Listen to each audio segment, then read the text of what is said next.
You're listening to the Fezcast, produced on behalf of the Saracen Supporters Association and featuring the independent thoughts, rants and rambles of Saracens fans and special guests. If you'd like your opinion to be heard on the show, you can find the Fezcast on Facebook or Fezcast_SSA on Instagram and whatever Twitter is known as these days. But for now, enjoy this week's show. You're listening to the Fezcast.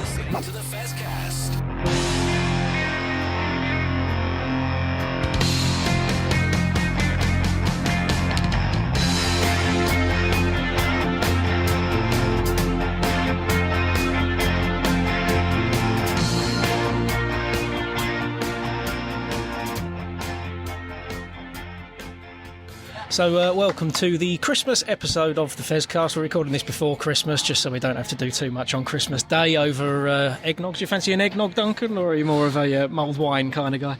I'm sort of hot Baileys. Hot Baileys, fair play, fair play. So we're actually standing just outside the shop, having watched the Saracens Women against Bristol Bears game. Thankfully, a victory for the women there. But coming up on this show, we'll have a chat about the two games over this weekend just gone. But our main feature of the show will be an interview with Marcelo Bosch that Duncan has done. Fantastic follow-up to the previous interview with Joel Tompkins, hopefully. And quite a bit in common, where they're both talking about the difficulties of moving on from Saracens, which is interesting. It shows it's so good being here for the players that it's very hard for them to leave. Well, that's pretty good to hear, really, isn't it? But I'll tell you what we'll do. We'll go straight into that interview with Marcelo, but we'll split it in half. We'll have a chat about the games in between. But yeah, enjoy the first half of this interview. Should be a cracker. This is the Fezcast. It's a real pleasure to be here all the way from Buenos Aires, and he struggled out of his sick bed to talk to us, so really appreciate that. A real Saracens legend. Welcome, Marcelo Bosch. Hello, Duncan. How are you? But, well, Saracens legend, I think it is too much to say that. I've been very lucky. I've been there for 6 years, and of course, I've been lucky that people still remember my time over there. You sent me an email to have a chat, and for me, it's a pleasure. So thank you. Oh, that's really good. Are you a bad player of the season in one of those years? So you can't be all bad. That's true. Yes, I remember that. It's a nice gesture from the people over there. So, well, that tells you a lot about my time over there. I enjoyed it so much. It's been a great experience for me to be there and to finish my career at Saracens and meeting very nice people. Let's start at the beginning, because I've been very lucky to go to Argentina quite a few times. And just like England, it's a football crazy country, first and foremost. So how does a young lad in Argentina get into rugby? How did the young Marcelo Bosch get into rugby? Yeah, that's true. We are more a football country. And well, 1 year ago, we had the opportunity once again to compete for a World Cup, and finally we got it for Messi. So, well, going back to my days as a young kid, I used to go to school where I used to play different sports. One of them was football, other rugby. And I come from a family where I had uncles that used to play football and others rugby. So that's why in my childhood, I used to play both.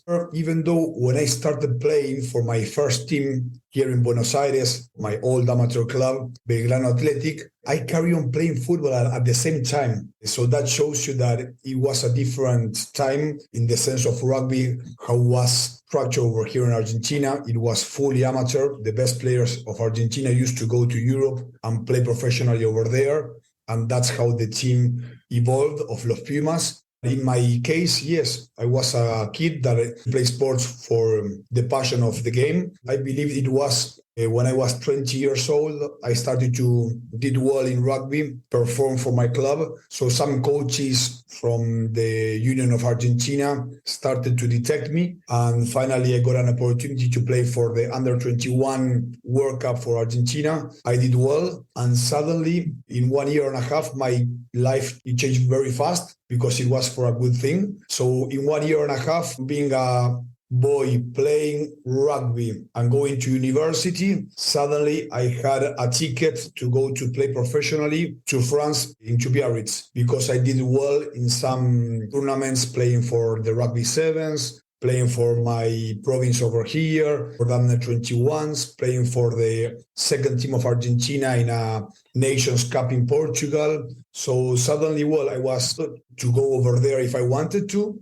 It wasn't something that I was reaching because it was quite different in those days. It was quite not tough, but you wouldn't visualize yourself being a professional rugby player. Nowadays, perhaps, yes. So it came from nowhere, I would say, from the passion of the game. And as well, when I was selected for those first teams of Argentina, I started to train more physically. I started to learn more about the depth of the game. And that's how I started playing after professional in Biarritz. And football, I left it. But now that I came back, I restarted playing a bit. It's impossible not to in Argentina. But you were a student, an amateur club in Buenos Aires, playing for the province, as you said, playing a bit of sevens. It must have still been one heck of a step up to go from there to the top 14. How was it initially? Was it a bit of a shock, or did you find the passage quite smooth? Look, it was 2006. The season already started in Europe because it was September when I started to have some phone calls. And at the time, I had other opportunities in other clubs.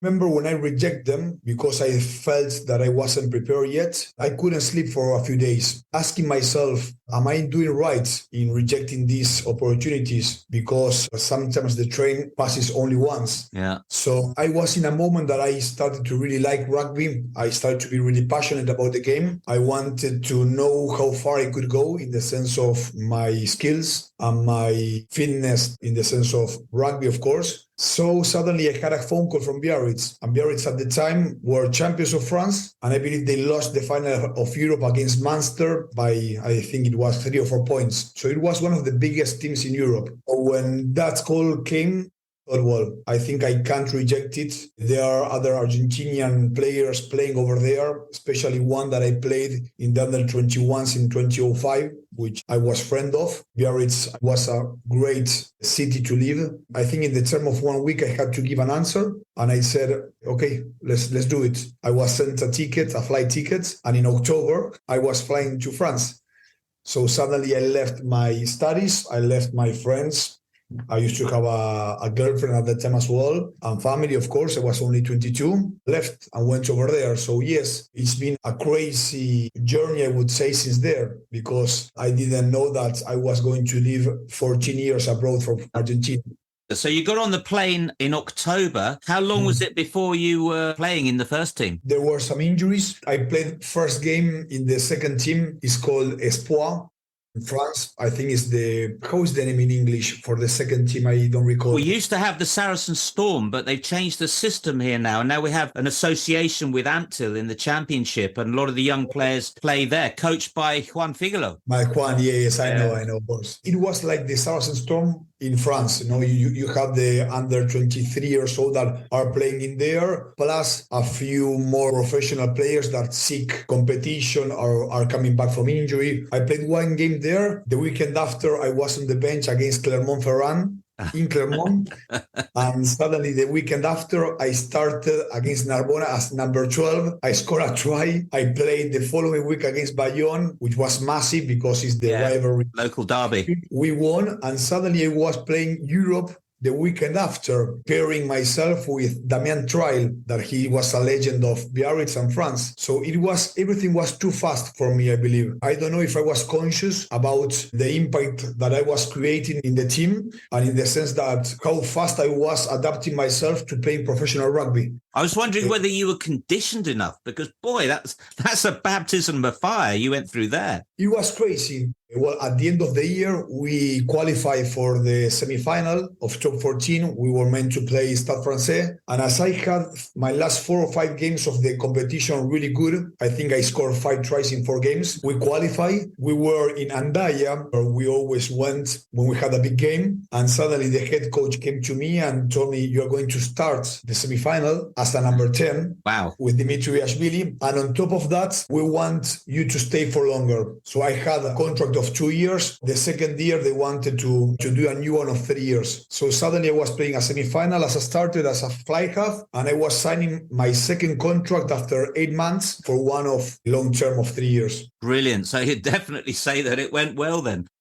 You had 119 appearances for Biarritz. What prompted the move to Sarries? Those years in France were great for me. I had in the middle of my journey over there 1 year and a half of a few injuries that were quite challenging for me in the sense of not only the fitness and the rehab, but in the sense of my mentality. I came back and I believe it's stronger and with a different mindset. I needed to be conscious about certain things of my personality. I needed to be more, not stronger, but I needed to start to direct my career with my decisions. At the beginning, when I got injured, I was 25, I believe, my first injury. And as I came from an amateur mentality, I was always willing to play in any condition. And when I was doing the rehab, I remember I was a bit pushed by the physios over there, but me as well, I wanted to go back to be with the team. And I think I got a lot of learnings in those periods of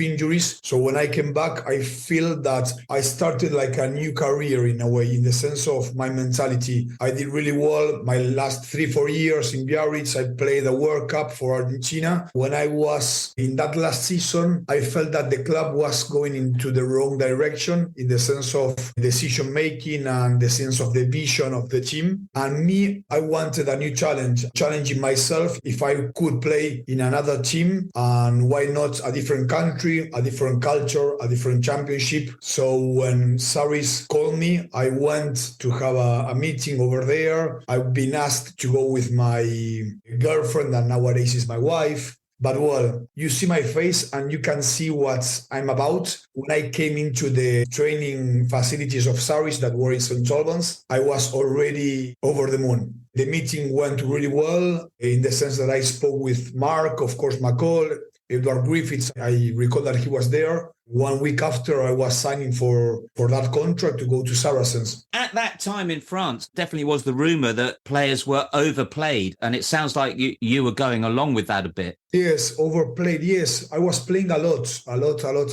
Almost, I believe, 35 games a year or more. That's why when I was that young kid that went on to playing professional rugby, I felt that I needed to start to put some boundaries, hearing my body, hearing my mind. Don't fake that I'm not listening to my body and my mind. So when I came back, I thought I need to adapt and I need to make my own decisions, not in the sense of not giving to the team, but if I'm not okay, I need to start to feel how I am inside my body, mentally, because I start to know myself a bit more. Very emotional, very sensible. So when you know yourself better, I feel that you make better decisions. I stayed in Biarritz, yes, played a lot, played for the World Cup, coming back, rugby championships, because Argentina started to play the rugby championship in 2012. And the weekend after my last game of the rugby championship, went back to Biarritz, played.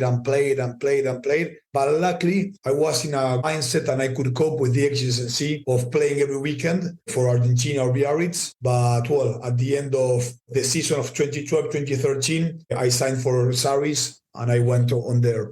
I had that down as a question to ask you because I remember noticing at the time, whether it was Biarritz or Saracens, you were playing the whole season, September through to nearly June, and then you were off to play for Argentina in the summer. It sounds like you just had to learn to look after yourself. Did you feel in coming to Saracens that you were coming to an environment that was going to help you look after yourself? Yes, a lot. At the time in Biarritz, when I was talking about my potential new contract, Europe, there were a lot of boundaries for Argentinian players at the time because Argentina suddenly started playing an annual competition. That means that players will be playing for the national team for 3-4 months, coming back to the team in October at some point for 3-4 games, going back to play for the national team in November for the autumn test matches, and suddenly you have them back almost end November, beginning of December, up to the end of the season. And I remember even myself, I didn't have much holidays. Argentina started pre-season for the rugby championship very soon. So that, of course, took a toll, but I started to adapt well in the sense of giving conscious time to recovery. I used to stretch a lot because I started to know myself and my body way more. So I knew what was good for me. And when I went to Sarries and I had those conversations, they told me, Chelo, we want you to play for the national team, because that gives you value and that gives you experience, and all that experience that you are achieving will be good for you, so will be good in the back of it for the team. So when I started listening to that, I thought they have a point that, of course, it's something that they want for them, but they are thinking of me as well. And they told me, and we are going to find the moment when you come back from November, perhaps a weekend, and we can give you 4 days or 5 days off to go somewhere here in Europe, a time off with your wife, with your missus. So I thought, well, yes, here they're going to manage way better all of that. And I agree with them that in the 3 games of November that I had with the national team, I was going to play one of those weekends for Saracens. They were okay with it, and Argentina was okay with it. So that's where we could match the calendars. But well, of course, as you may imagine, it was challenging, but I enjoyed it a lot because I could play for Argentina those games and be there for them and come back to Saracens where I had a warm welcoming. I think they're right, aren't they? We know all about Maro and Owen and Jamie George, who for years have Billy, been at the top level. But I think this year, Benner and Nick Tompkins having a World Cup, they've come back better players, I think. It gives you an experience that as a rugby player you cherish a lot, of course, but deep down it gives you more depth in your game, in your experience, and in your confidence as well as a rugby player, because you're competing in the best tournament in the world against the best players, and the experience as well, not only in the sense of the games, but the experience of being involved in a squad and playing the World Cup. It's just awesome, of course. And all those learnings that you have personally or on the team, you can give them back afterwards to the team that you're involved in. That's for sure. You can see now even Benner, Nick Tompkins, as you just mentioned, anyone. When you go to a World Cup and you come back, you have learnings and experience that you went through, and of course will make you hopefully a better player. Yeah.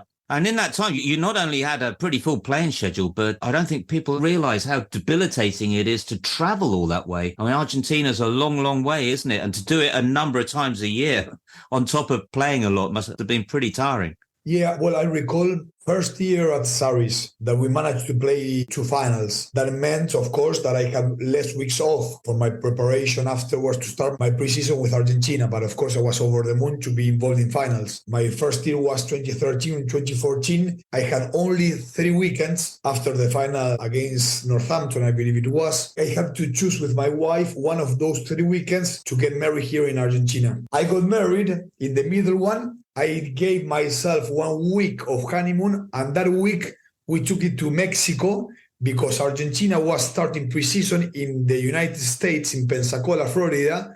So we thought if we do it in Mexico, at least I can get advantage of not coming back to Buenos Aires. So we could have 1 more day. Crazy. Imagine my wife. I bet she was delighted, was she? Well, I think that, in Saracens, the team behind the team, and she's the team here at home. She made a lot of sacrifices, efforts for me to be able to play for Argentina, to follow my dream playing professional rugby in Europe, in Saracens. Of course, she enjoyed the ride as well, but for sure they make sacrifices, and that was one of them.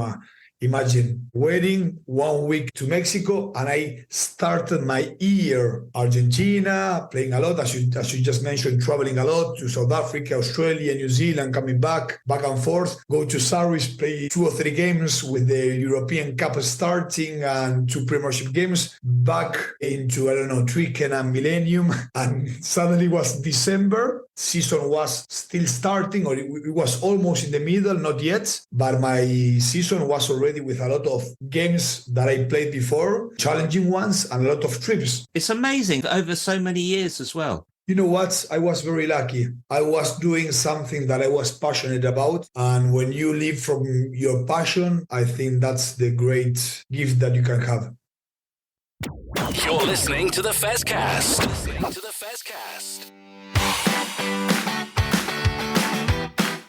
You are listening to the Fezcast, which is proudly sponsored by the Saracens Supporters Association, and I'm Alison Davis, one of the SSA committee. For a £10 annual subscription, the SSA provides our members with monthly newsletters, virtual and in-person player events, away match ticket allocations, and we organise pre-match gatherings at away matches. We sponsor men's and women's players, and we support the Saracens Foundation Track Club on behalf of our members. On top of all that, every year we have a seasonal SSA badge, which is exclusive to members. Where else can you get that much value for a tenner? Join now at membermojo.co.uk/SSA, or come and see us on match day in the Oasis at the Stonex. This is the Fezcast.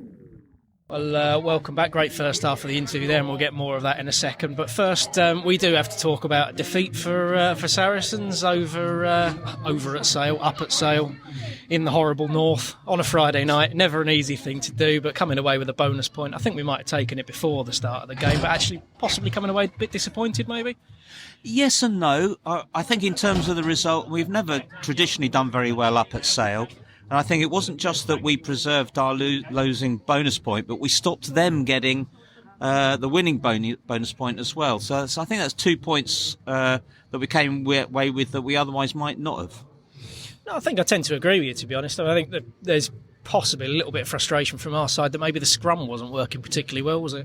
I think that's an understatement. I think in a 2-point loss, it was the scrum that made the difference, wasn't it? Was it something like 8 penalties to 1 on the scrums? It was certainly plenty in their favour, yeah. And I know, as everyone will do, as soon as penalties start going against us, you start blaming the referee, but I'm not sure the referee could do an awful lot with some of those scrums dropping down, really.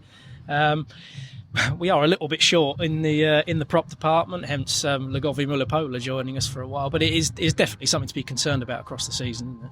It's going to be a worry at Bordeaux if we don't. I mean, I don't think we'll have Marwi or Riccioni back. Clearly, we've got a lot of key injuries. They are 2 of the keyest. Absolutely, yeah. There were some positives to take from that game. I think generally we actually defended quite well, and I think the tries that we conceded were more from our own errors, mistakes, penalties given away than Sale actually tearing us apart for any reason. But I think that's right. I mean, in the second half, they started to fling the ball about well. Second half was extremely tight. They're defensively very good. Look, they're top of the league for a reason. We've gone there. We've got a narrow defeat. So, you can either look at it half glass full or half glass empty. Bit of both, I think. Yeah, I think it's a bit of both. And very, very tight in the league, isn't it? I mean, we don't know what the rest of the results are from the weekend. We could be anywhere in the table between about 3rd and 7th, I think, and from our point of view at this exact moment in time in talking. So, yeah, it's good to see that the season is pretty close and there's a lot of competition to come, isn't there? You said on the WhatsApp last night we could be in the bottom half of the table, but 1 win away from second. And in a way, it's an interesting competition this year. We're not getting it all our own way. I think we were sort of already qualified for the playoffs by about October last year. It's not going to be like that this year. It's going to be an interesting competition. Northampton are looking really good, aren't they? Yeah. It's going to be interesting. It is, and there's the fantastic quirk of fate at the moment that Sale are top with a negative points difference somehow. So that's just the way the season's going. But in positive news for Saracens, we've just watched the women's victory over Bristol Bears. A little bit of a tale of two halves, wasn't it? It was the cliche, wasn't it? Its second half really dominant. We were saying that we could remember about twice that Bristol got into our half in the second half. We could have scored without the TMO an extra 2 tries, couldn't we?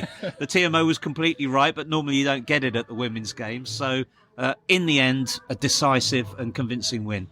It was, yeah, and you're right. We lost 10 points at least through the correct use of technology. I think we're probably stressed to say that, and fair enough, if they can have a TMO at every game it'd be fantastic, but it's good that TNT are here and the technology's there. But yeah, it was first half, I think we were potentially struggling a little bit at the breakdown. A lot of work going in, but yeah, there must have been something said at half time, and hopefully we'll find out in a bit with an as yet unknown interview with someone, maybe what was said at half time. But it'll be interesting to find out, because that was the big change, wasn't it? First half we were either dropping it or getting pinged in the breakdown. Second half, barely lost it.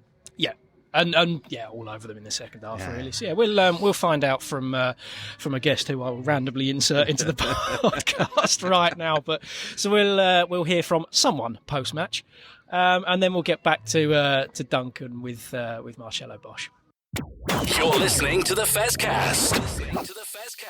Hi, Alex Osterbury here, Director of Rugby for Saracens Women. You're listening to the Saracens Fezcast. This is the Fezcast. So we said a second ago we weren't sure who we were talking to post-match, either Sydney or May. It turns out we've actually got both, which is fantastic. How did you feel it went today, guys? Yeah, I think forward-wise it was very physical, especially that front row battle against an all-England pack, really.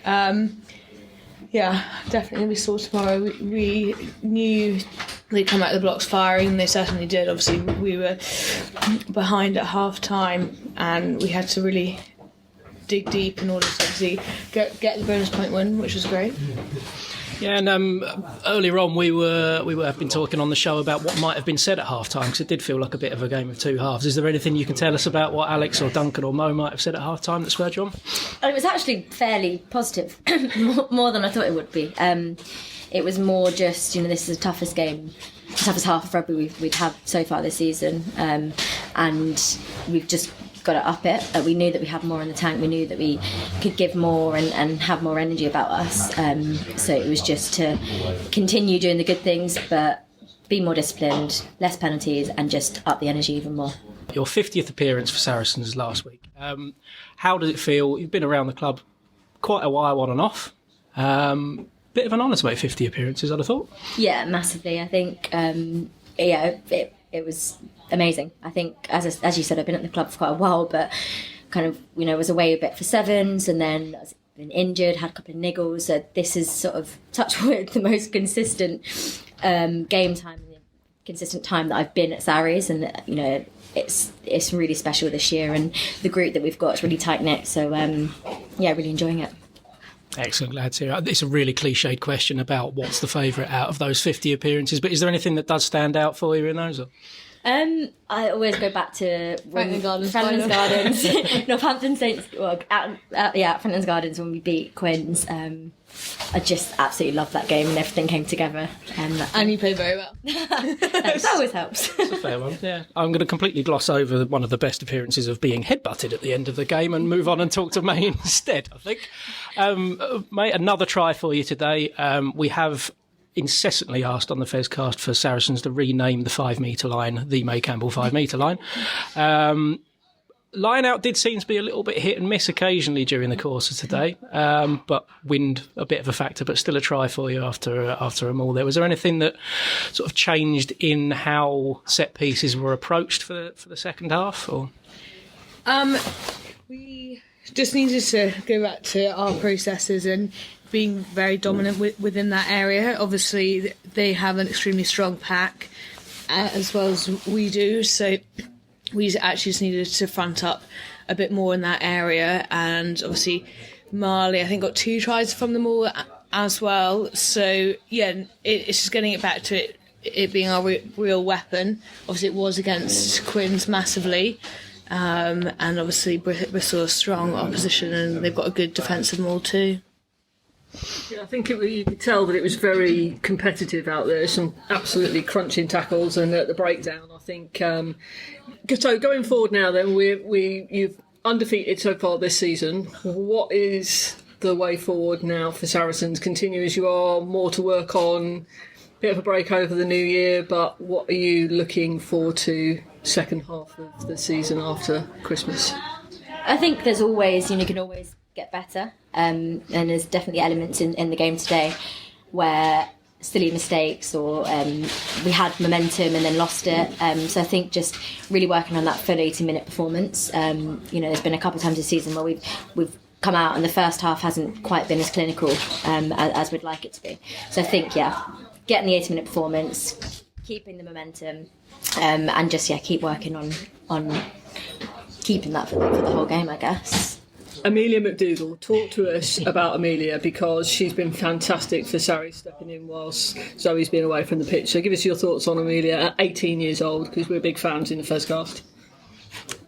I think she's just a great young talent, and she's come in and really, like when we've talked pre-match, really bossed in those areas, especially I guess like trying to manage a game, but also manage it with the players that we've got as well is also can be quite daunting, and she's really stepped up into that role extremely well, like considering her age, and actually done so well. Actually controlled it immensely well, obviously, against the England fly half in Holly E17. So, she's been incredibly impressive from a forwards perspective.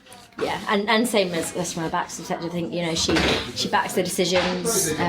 She's got great vision and she's got a run, kick, pass game. And I think, she's really excited to see where she can go. And a nice Christmas break now. Are you away, going home, May, for Christmas? I'm getting straight on the motorway now. Oh, wow. Head straight up. I'm actually at my sister's on the farm. So I'll be there for a couple of days, then head up to Scotland, and then I think Norfolk for New Year. So I'm here, there and everywhere. I've got to make the most of the time off. And we have to put in, don't we, that Sydney Gregson has a new pup. Yeah. So obviously you're going to be busy this Christmas, puppy sitting and making sure that is trained accordingly. Tell us all about Ziggy. Yeah, absolutely. Ziggy's just the cutest thing in the world. I absolutely love him. I think tough couple of weeks of training because he is weeing and pooing inside all the time at the moment. He literally yesterday was his first day having him at home, and we had him outside, ready for him to go to the toilet, and he was outside for a good 10 minutes. Came inside, did a wee inside, went back outside. We're like, okay, he's back outside now. Came inside, did a poo, went back outside. It was like, it obviously just used to not being potty trained, so that's going to take some getting used to. And also he needs to learn his name. So it's going to be a tough couple of weeks, I think, but worth it. Cutting edge stuff on the Fezcast as always. Best of luck for the next few weeks. Enjoy a bit of time off. Enjoy the puppy. And we'll speak to everyone again soon. Thank you. Happy Christmas, everyone. Have a good one. You're listening to the Fezcast. So you were at Sarries in that period when the process of changing from underachievers to overachievers, especially in Europe, really cranked up. And you were there when we won 3 European championships. So what were the changes that you saw in that period that you think really helped that transition?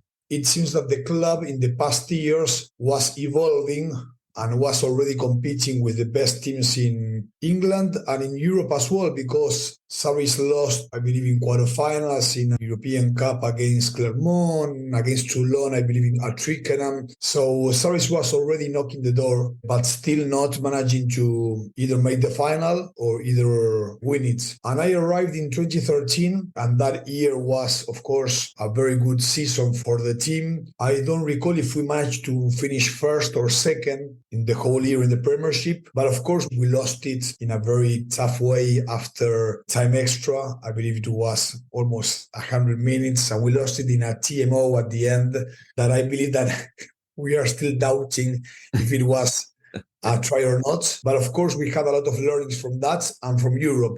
We had an amazing pool phase. We beat Ulster at Belfast. We beat Clermont at Twickenham in one of the best displays, perhaps, of Sarries in those years. I think we came short against Toulon because they had more experience than us in those games. I believe that we played well, but we made one or two mistakes that cost us the game. Defensively, that try of Gito, when they came back to the right side, we didn't manage to cover well the backfield. But the team was already there competing against the best ones. But it was quite depressing to lose 2 finals in almost 8 days. Yeah. With the year that we were having, we were really good. But that gave us experience. The year after, we were champions of the Premiership, coming from behind, finishing 4th, and after beating Bath, I believe, in the final. And it's crazy because since that final, every final that the team played up to my last season, we won every final. So I believe that the team had more experience. We had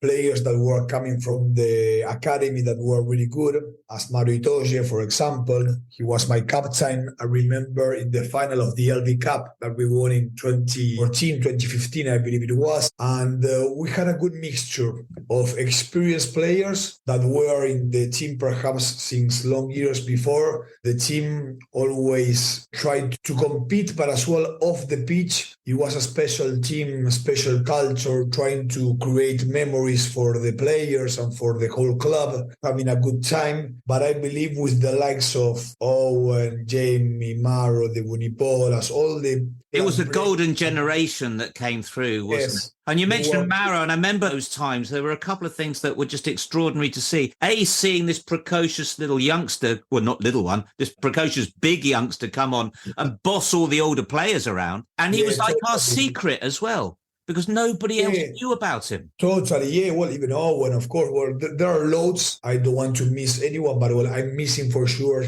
some of them.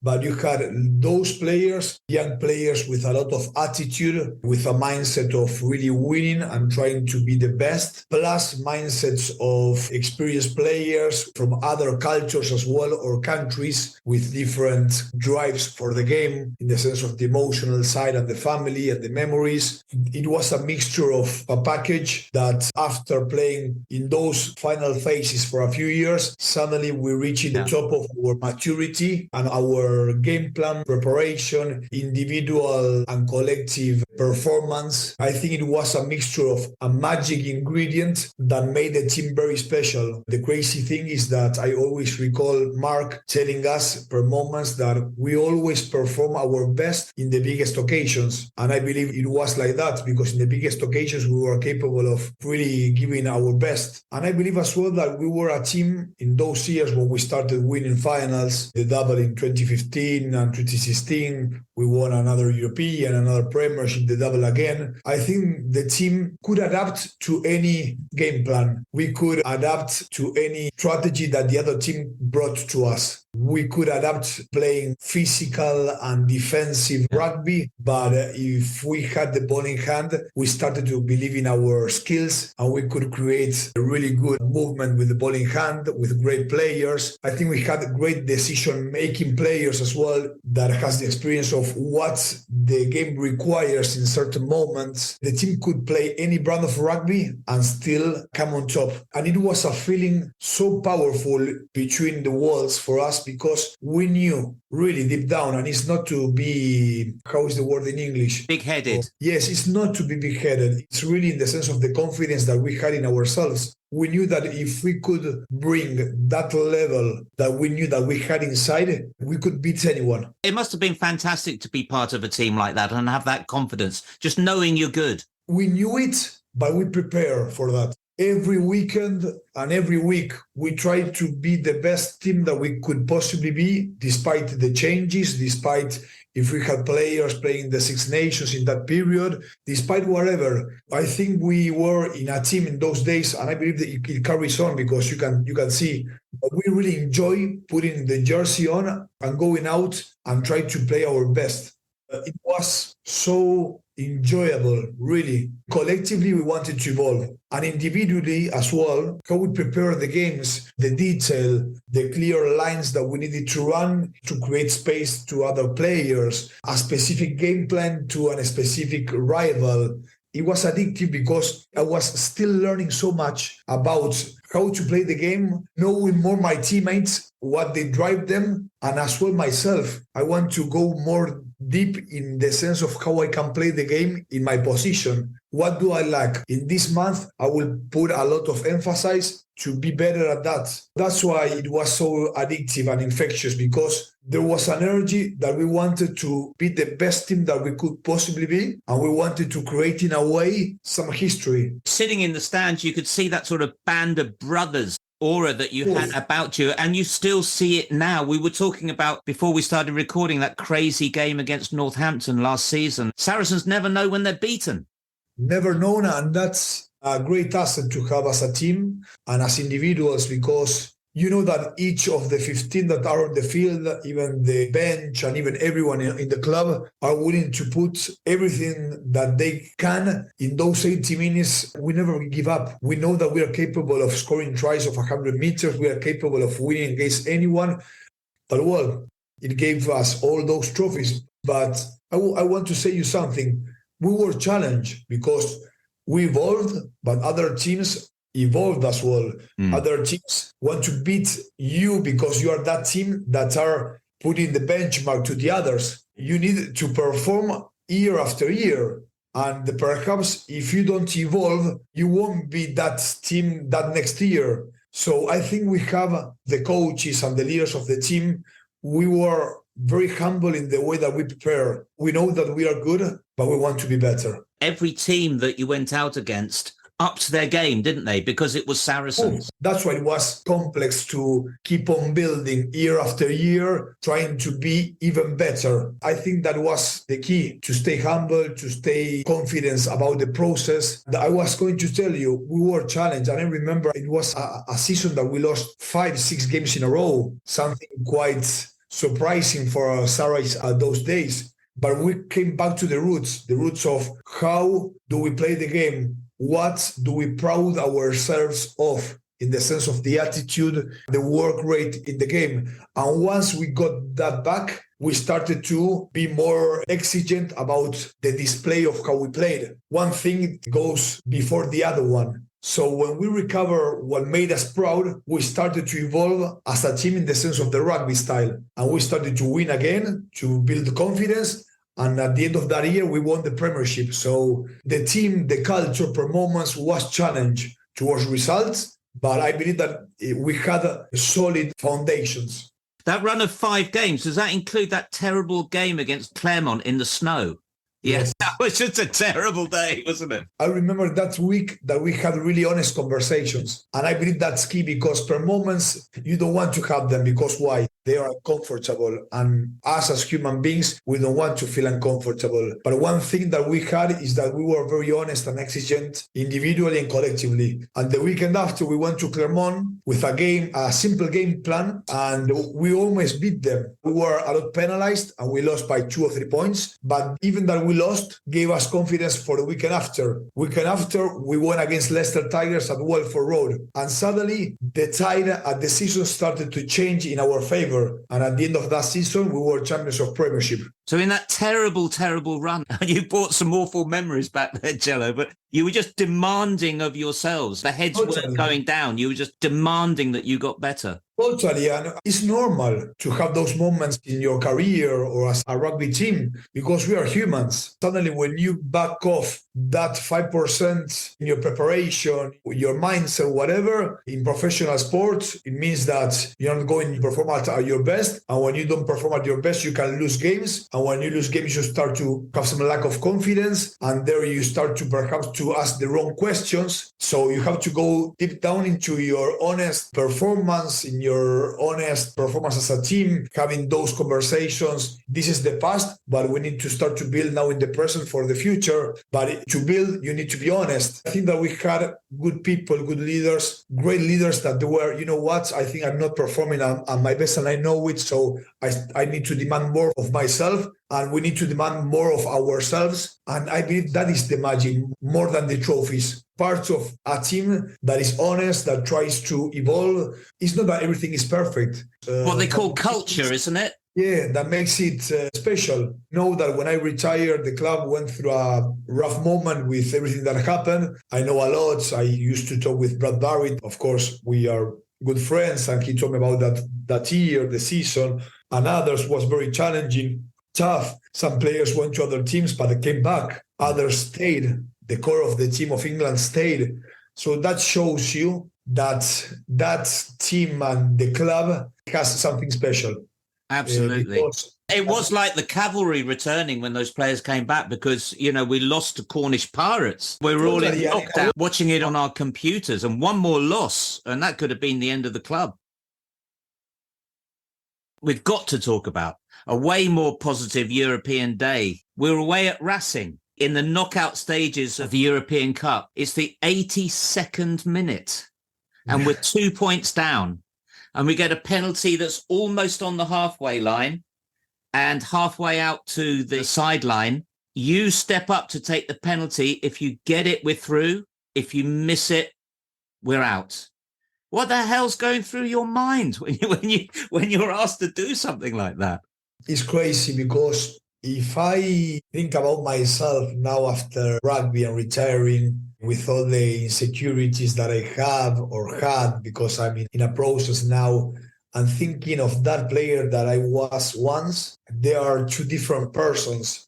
right inside myself. But well, going into that moment, yes, I believe that I was in a moment of my career with a lot of confidence, maturity. I was evolving as a rugby player at Saracens. At that time, we had a few injuries, so I was playing a lot, week in, week out. I was very confident about my gesture of the T. I always enjoyed a lot competing in training sessions with Owen, with Alex Good, with Charlie Hodgson, later on with Loss, with Losowski. So I believe that I was in a moment of my life with a lot of maturity, confidence, self-belief. Even my gesture as a kicker was smooth.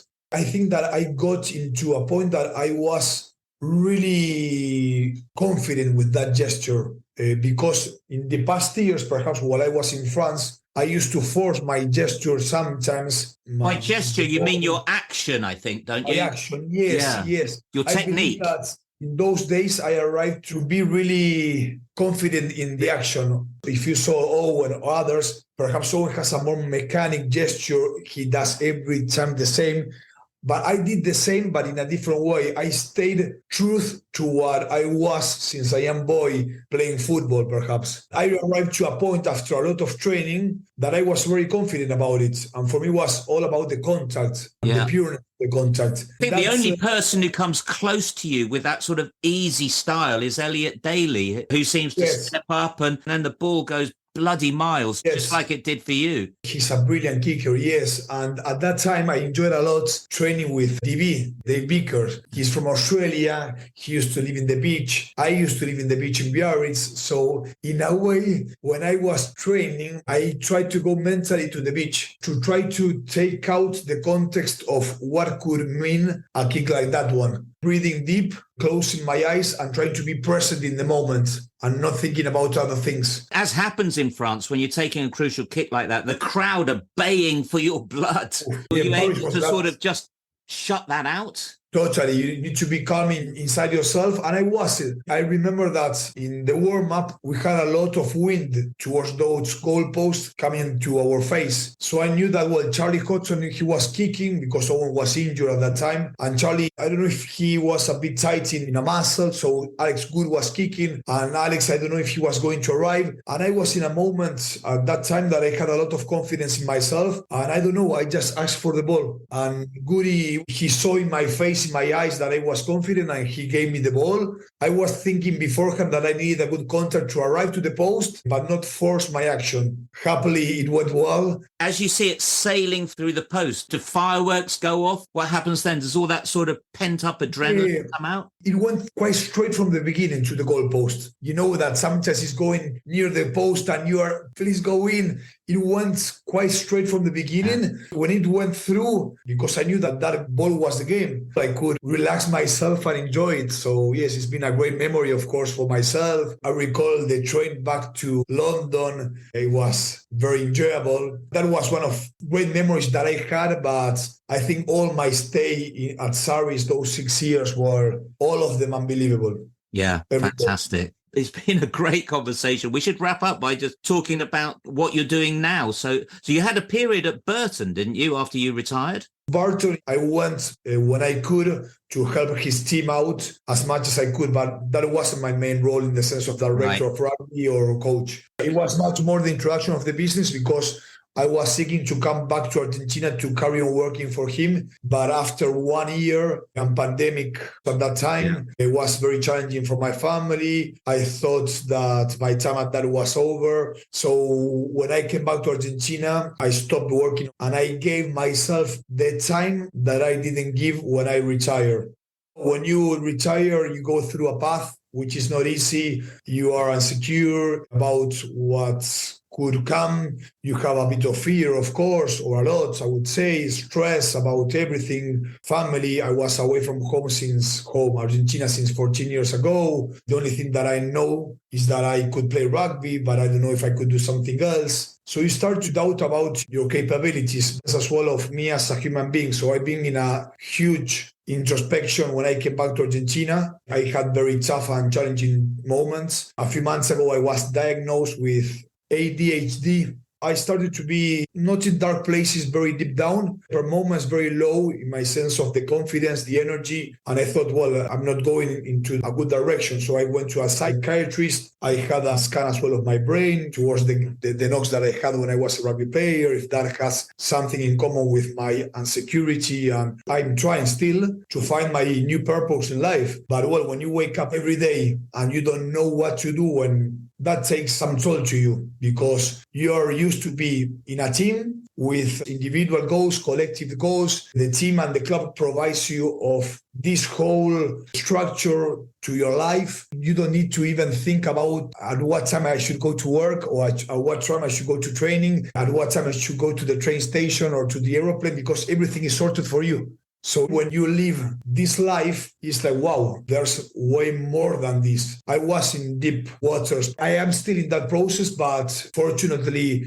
way better because I made a huge reflection about my life, even about my parents, about how I am as a person, why I have those feelings, why I left when I was 22, why I never miss my family because I was running away from stuff, and I had to come now back and put a lot of things above the table and face them. I won't bore you with all of this. I've been through a huge process since I came back. Very interesting, because it was in some ways a strange life to leave home and spend the majority of your adult life on the other side of the world. Your kids were born here, a long, long way away from your family. And then you go back, and you go back at a time when you've lost your identity as well, because you've been the rugby player, the star. Totally. It has some of the ego that you have inside, but it's not only the ego, because it's something that you think and you feel that you are good at. You are known because of that. And suddenly you go to normal life and you have to find a new job or a new way of living with a lot of challenges. Going back to Argentina, pandemic, the economy over here is not great. I have a family. My kids are very good and they adapt really well over here, and my wife as well. But I'm the one that I'm not adapting, and I'm doubting about my skills, what I should do. Now I've been diagnosed with what I told you before. And suddenly I started to reflect about my life when I was a kid, why I left when I was young. And well, there's a lot in there towards my father, that he was quite aggressive when I was a kid. That's why I had the mechanism of hiding or of not facing. And those attributes suddenly go to your life and to your personality in other aspects. So when I came over here with stress and with everything that I told you, it rises. Suddenly, I have to face all that. I have to go deep into a reflection of all of that, trying to understand, accept. But in that process, of course, I was very sad per moments, angry per others. So in a way, I'm in the process of finding myself and knowing myself more. The media work that you do, because you're ESPN. That gave me a structure of, I can focus now on this, and gives me some structure to my week. And it's something that I'm capable of and I enjoy, because it's about rugby, it's about what I did my whole life. And I can give a new perspective of things because of my experience in Europe, playing for Saracens, Biarritz, in Argentina. So I can give another value perhaps to the missions. And on top of that, I did stuff. Nowadays, I'm working for a friend of mine in Biarritz that created a company a few years ago in pandemic. And I'm working in the commercial side of the software, selling them elsewhere because of my languages. I can speak French, English, and Spanish. Nowadays, I'm finishing a book and I hope to release it in a few months, in April next year. Marcelo, I could carry on talking to you all night. It's fascinating. Seriously, it is. And I can see why you're going to have a great career in media. But unfortunately, the podcast can't go on all night. So I'm going to say goodbye to you now. And just once again, thank you so much. Thanks for contacting me and thank you for the chat. Yeah. Very enjoyable as always with people from there. So thank you. This is the Fezcast. Well, fantastic interview there with Marcelo from Duncan, and I'll let Duncan sort of have the final say on that. How just talking to Marcelo Bosch must have been pretty fun for you, but how was it for you? Fantastic, and another one so incredibly open and revealing about the the difficulties of moving from being a professional rugby player to not being. And at one point during the interview, I was thinking of saying to him, should you be being so open here, Marcelo? He was very open to be because he was very happy to be, rather, because he's, as he said, he's got a book coming out, so he's very happy for everything in that interview to be aired. But wonderful to hear about him on that kick away at Racing, and interesting to hear that he just put himself on the beach and blotted everything out. But a really lovely bloke again, and an honour to interview him. Excellent. Well, thank you very much for doing that, Duncan. It really is appreciated. And well, that's it for this week. And all there is to say now is Merry Christmas, everyone, and see you in 2024.